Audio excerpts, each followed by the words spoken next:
Welcome to day 6 of the Master Your Midlife Men's Coaching Challenge. Today we're looking at energy, which is one of my most favorite topics. Energy, physical and emotional energy drains, to be exact. So how does that all work? What are we talking about when we talk about physical and emotional energy drains? We all know that we have energy in our beings, but it's really not a big part of how we connect with ourselves necessarily. We know when we're feeling depleted, low energy, that kind of thing. But what does it look like on a bigger level, especially when we're trying to figure out new ways of being, when we're in midlife and maybe we're feeling a little bit worse for wear, if you will? How do we build a better reservoir of energy? It is our greatest currency in many ways, and how we protect it determines how we're going to be living our lives. We can look at different ways that energy is kind of released, is not protected, is diminished, and that's what we're going to do. All right, so what are some common energy drains? So what are the things that deplete us of our energy? And I'd like to use the word life force here because it connotes something bigger than energy. There's energy in this light bulb that's lighting the room here, right? That's a certain kind of energy. But the energy that's within us, that flows through us, think of it as your life force, that it's more than energy. There's actually intelligence within that energy. So some of the drains that are affecting or negatively impacting our energy levels, and these may be surprising, some of them on this list: clutter. So when we have an environment in which we're living or working that is very much disorganized and disarray, where there's a lot of clutter, this impacts our energy. It depletes energy. So what we ideally want to have is sort of clean, a clean, orderly state. Because if you think about it, even the way that our houses are, the way that they're clean or not clean, messy, disorganized, unorganized, that's a reflection of our mind, right? And that mental energy that is going on inside of us is reflected outside of us. So when there's a lot of clutter in our lives, and that's, I'm talking about physical in this respect, but also think about mental clutter. So how much stuff is cluttering up your mind? How many thoughts, worries, concerns are occupying your mind in such a way that it's creating a bit of a mess? So that's depleting energy. When our minds are consumed with those disarraying thoughts, and when our physical environment is disorderly, that drains your energy. Obligations. So we live in a society that's all about doing stuff. doing, and then even more doing. So if you're parents, you know about this well, you know, your kids' involvement in a number of different activities. And then there's the taking them there, the collecting them from there. Maybe you're even involved in some of those activities. All of that is very much a draw on your energy reserves. And your own obligations in terms of heading to work, in terms of keeping the house up, doing home repairs, looking after the vehicles, all of these things, different obligations. Maybe you're committed to different groups and activities and you've got more obligations there. So we tend to be a little bit in the over-obligating side of things. When we get into our midlife, that may start to taper off a little bit. But then we also have to look at, well, what obligations do we want to keep that actually sustain us and uplift us? And maybe what obligations do we want to move away from? You know, so obligations can be a big draw or drain on the energy. Here's a really powerful one too, is who are we around? Who are we surrounding ourselves with? If there's a lot of toxicity in those people, that's going to impact you. It invariably will, unless you have a really strong guard. And most of us don't. We end up becoming absorbed into the energy field that we're in. And so if we're around a lot of toxicity, if we work in a work environment where there's a lot of toxicity, that was my experience, and it was dreadful. The negativity was just unbelievable. And then the negativity spread to cynicism, that spread to, deep malaise around inter-office relations and that sort of thing. So when we have also friends, associates, people that we hang with a little bit out of habit and custom who may be more on the toxic side, that too is a heavy drain.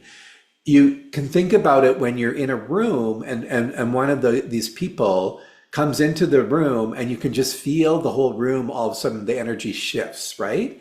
That's the power of this stuff.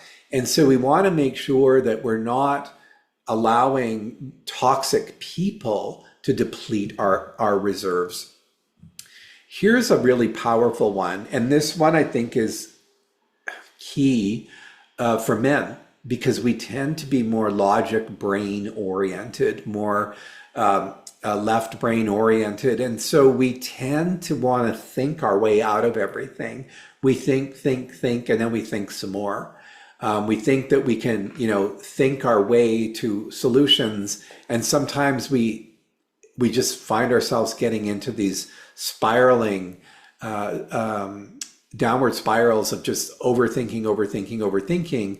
And then that is so depleting for us energetically. The thinking takes a lot of energy, right? And if we can actually get the mind a little bit more calm and quiet and conserve some of that energy, all the better. Then we're going to be more efficient, more effective at what we do. So those are some examples of how energy can be drained from us. I would add another one there too, can also be just overall lifestyle, like how you're choosing to live. And are you connecting to the circadian rhythms? Like, are you connecting to nature in a way that's balanced? Or are you kind of out of balance? Because when you're out of balance with those natural rhythms and flows, then that's going to create a drain, a draw on your energy as well. So these are all things that we have agency around. These are all things that we can act upon and change as necessary.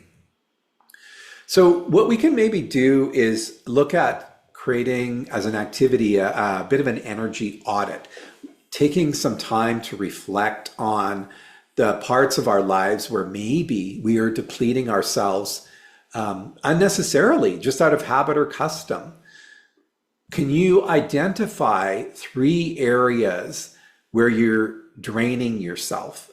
And some of these might be really obvious and others might be less so. So if we think about that list that we just looked at, the clutter, the obligations, the toxic people, the overthinking, is there any one of those or 2 of those that really stand out that could be used for this energy audit? So identifying 3 drains. It could be that you've been committed to doing a certain activity for a long time and it no longer brings you the joy and the satisfaction that it once did, but you're just kind of doing it out of obligation. Maybe it's time to let that go and to find something different or new.